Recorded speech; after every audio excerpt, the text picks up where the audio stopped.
Hello, my name is David Holmes. I want to talk to you today about pulmonary embolisms and deadly blood clots. This is going to be for my policy persuasive speech. I have my son Logan here. He is filming this for me. Did you know that you are more likely to die from a pulmonary embolism than from a traffic incident, breast cancer, and AIDS all combined? Up to 180,000 Americans die each year from pulmonary embolisms and deadly blood clots.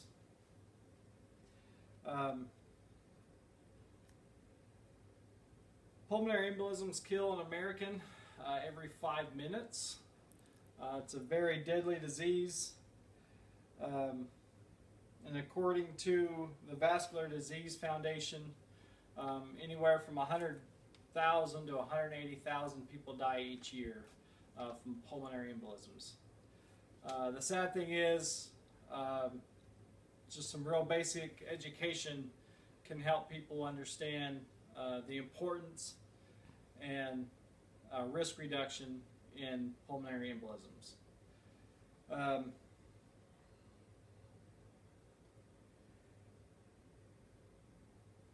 What we need is education. We need education on these speeches or on pulmonary embolisms through the schools, through state-run programs, and your workplaces that you work in.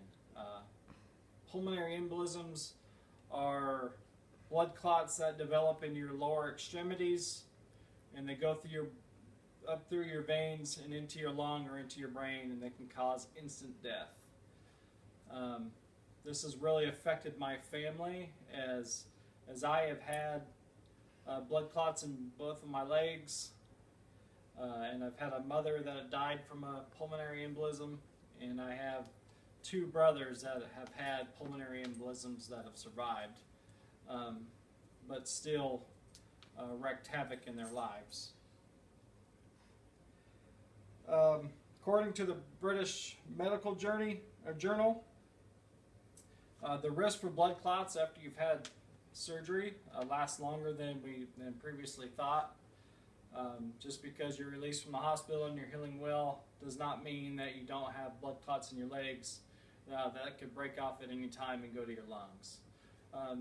That's something, you know, I've been dealing with blood clots for 10 years, and that's the first I've heard of that. Pulmonary embolisms, the easiest way to get these blood clots is traveling long distance where you're stationary and you're not moving your legs. Anywhere from 6 to 12 hours, your risk for getting a pulmonary embolism greatly increases.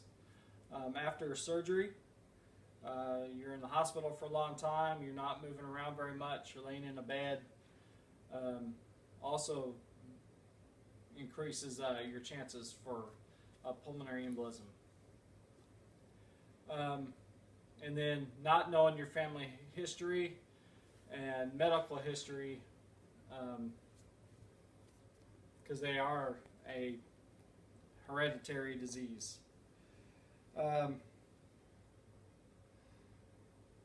According to the American Heart Association, an active lifestyle is one of the main things that we can do to not have the risk of pulmonary embolisms.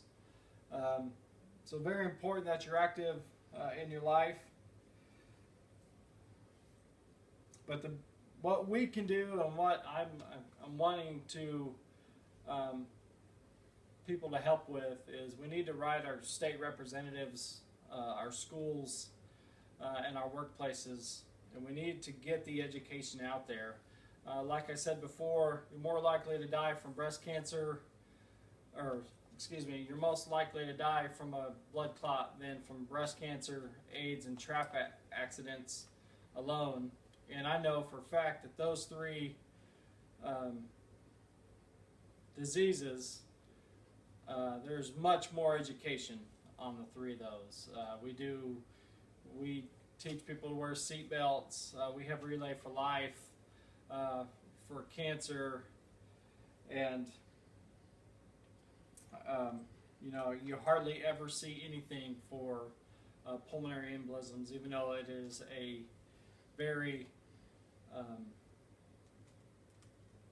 very important subject to me and in my heart, that we get people to get education, and we get funding, and we get that acknowledgement out there into our schools and our hospitals, and just anywhere that people can read it and see it and understand it.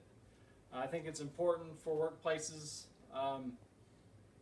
because I know a lot of them have insurance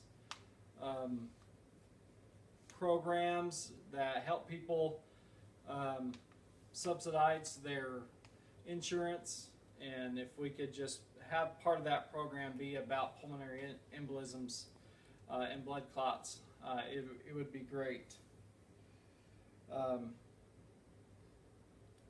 So that's what I have for pulmonary embolisms. Again, it's a very critical disease.